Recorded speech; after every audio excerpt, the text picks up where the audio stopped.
I'm not typically the type of person to feel moved while watching a show outside of the first and last couple of episodes. With the sixth episode of Hell's Paradise, this was the case, so I feel the need to talk about it. Before getting too far in, I want to thank everyone that supported the previous video, which funnily enough also involved the sixth episode. I honestly never expected so many views in such a short amount of time. It feels really great to see everybody enjoy the video, but now let's return to talking about Hell's Paradise. This isn't directly after airing, obviously by the fact multiple episodes are out by now past the sixth one. I haven't found myself watching many anime week to week this season, so I just got around to it. We're going to be diving into this episode, so if you haven't watched it, leave. But of course come back afterwards for the discussion once you're caught up.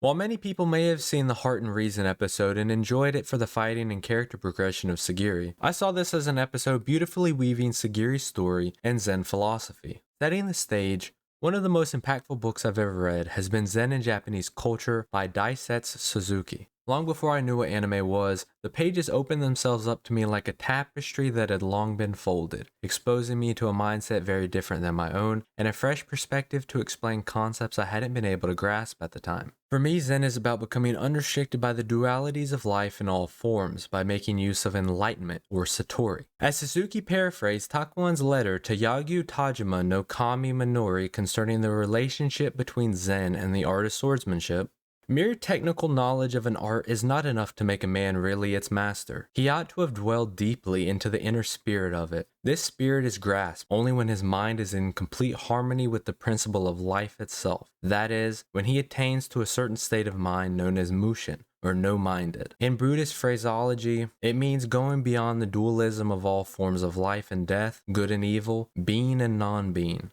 This is where all arts merge into Zen. He is unconsciously conscious.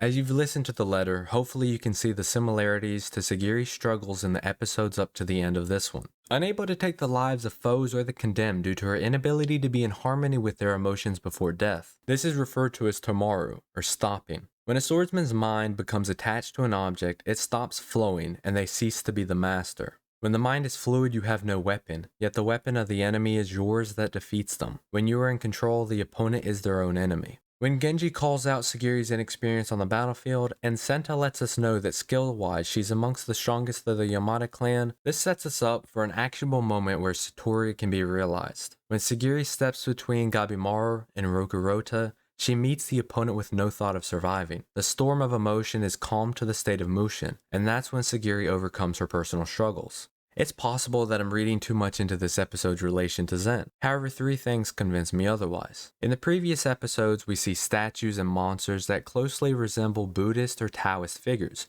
which are traditions and religions that Zen philosophy grew from as they were imported from the mainland into Japan. The second thing is that during the mangaka Yuji Kaku's formative years, he practiced swordplay, so it's likely a good source of inspiration to pull from for his writing. The last one is that during the episode there are key visual moments that match the popular usage of water in stories, yutas, or haikus to explain Zen concepts.